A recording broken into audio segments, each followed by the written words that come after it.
কি করে পারে একজন হাজি সাহেব তার পুরো ফ্যামিলি সহ খ্রিস্টান হয়ে যেতে পারে এবং তার বাড়িতে গির্জা তৈরি করেছে। হ্যাঁ, বলছিলাম আমাদের এই বাংলাদেশেরই একটি পার্বত্য অঞ্চলের দুর্দান্ত ভয়ঙ্কর ঘটনা। এটা আমাদের বাংলাদেশেই ঘটেছে। কুড়িগ্রামের রুমারিতে একজন হাজি সাহেব সে হজ করে এসছে এবং সে খ্রিস্টান হয়ে গিয়েছে এবং তার ছেলের নাম হচ্ছে সাদ্দাম। সে খ্রিস্টানের 3 বছরের একটি কোর্স আছে, সেই কোর্সটি সম্পন্ন করেছে এবং তার বাড়ির ভিতরে সে খ্রিস্টানের গির্জা বানিয়েছে এবং এলাকার ভিতরে যত বাচ্চা এবং মানুষ আছে তাদেরকে তার গির্জায় নিয়ে যাওয়ার চেষ্টা করে এবং তার স্কুলে সেই বাচ্চাদেরকে সে ফিরায় এবং পড়ায় এবং সেই বাচ্চাদেরকে খেলনা, খাওয়া দাওয়া সমস্ত কিছু সে ফিরতে দেয়। এর বিনিময়ে সে তাদেরকে এরকমভাবে কীভাবে বাইবেল বা খ্রিস্টানদের যে ধর্মপাঠ্য বই আছে সেগুলো তাদেরকে শিক্ষা দেয় এবং পড়ায় এবং কৌশল বিনিময়ে ইবাদত কীভাবে করতে হয় খ্রিস্টানদের সেগুলো শিক্ষা দেয়। আমাদের ঢাকা থেকে কিছুদিন আগে প্রায় 22 জনের একটি জামাত সেই কুড়িগ্রামে রুমারিতে যায় এবং সেখানে মেহনত করে।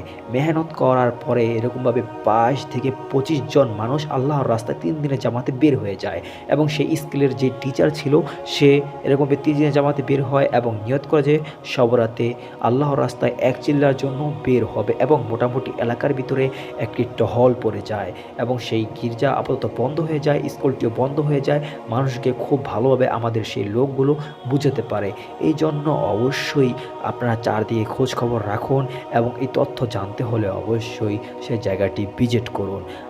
সাদ্দাম কিভাবে খ্রিস্টান হয়েছিল সেটার ঘটনা আমি যতটুকু শুনতে পেরেছি, সে ছোটোবেলায় এরকমভাবে তার একটি শারীরিক সমস্যা হয়, সেই সমস্যার কারণে কোনো টাকা পয়সা ছিল না, সে কারো কাছে সাহায্য পাচ্ছিল না, এলাকার মানুষ তাকে উল্টাপাল্টা বলতো।